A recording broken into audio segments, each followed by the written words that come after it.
Alka वहिनींचा phone आला होता मला. I was surprise. काय म्हणाल्या त्या? विक्रांत जेवतो का, कुठून मागवतो. मी सांगितलं मानसीच्या घरून डबा येतो, व्यवस्थित जेवतो. आई आहे ना ती. सॉरी हा आत्या, मला ना आजींनी स्पष्टपणे सांगितलं होतं की जे घडलंय ते मी तुम्हाला सांगता कामा नये. माझा राग तुझ्यावर नाहीये मानसी. मला कळत नाही आई असं का वागते. तिने सगळ्यांना सांगून ठेवलंय की मला काहीही सांगायचं नाही. मला काही कळल्याशिवाय मी काय करू शकणार होते त्याबद्दल. त्या खूप दुखावल्या गेल्या आत्या. हो, पण ही काही पद्धत नाही ना. मला परक केलंय तिने. नाही आत्या, हा परकेपणा नाही, उलट आपलेपणा आहे. परक्या माणसांवर त्या इतक्या चिडल्या सुद्धा नसत्या, सोडून देऊन विसरूनही गेल्या असत्या. पण तुम्ही आणि विक्रांत त्यांच्या सगळ्यात जवळचे आहात ना, म्हणून त्या रागवल्या. अगं हो, पण तिचा स्वभाव बोलून टाकण्याचा आहे, जाब विचारण्याचा आहे. मला असं वाटतं की त्यांना तुम्हाला त्रास द्यायचा आहे म्हणून त्या गप्प नाहीयेत. उलट बोललं तर त्रास होईल असं वाटतंय त्यांना म्हणून गप्प आहेत.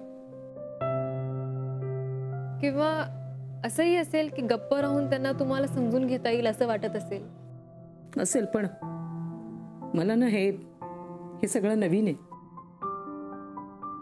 So I can digest it. पचनी नाही पडत आहे मला. आत्या, त्यांनी खूप विचार केला असणार या सगळ्या प्रकरणाचा.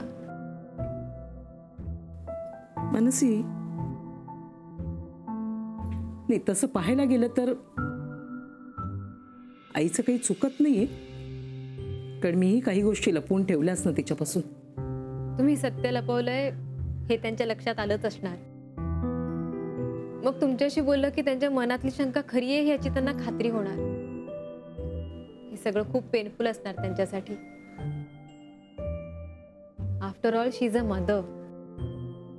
आणि आई आणि मुलीचं भांडण कधीच टिकत नाही. कधी ना कधी ते सोडवायला आई येतेच मुलीजवळ. मी स्वतः आई नाहीये आणि मला आई बाबाही नाहीयेत, पण माझी आजीच माझी आई आहे. तिच्यावरच्या एक्सपिरियन्स वरनं मी तुम्हाला हे सगळं सांगतेय. I mean it's my instinct. मला वाटतं त्या भांडण झालं ना की वेळ द्यावा आपण, मग सगळा गुंत आपोआप सुटेल. You are right Mansi. Thank you. Thank you काय आत्या, हे सगळंच तुम्हाला कळत होतं, फक्त वळत नव्हतं.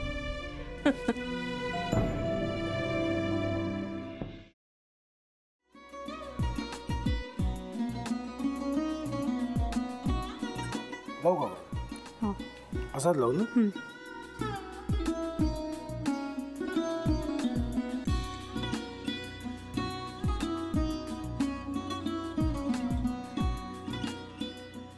आता काय करायचंय? आता आपण ड्राय स्टफिंग दुसरं काय करणार आपण त्यात? आपण ह्याच्यात मेयोनीज न टाकता बाकीचे सगळे साहित्य टाकायचे.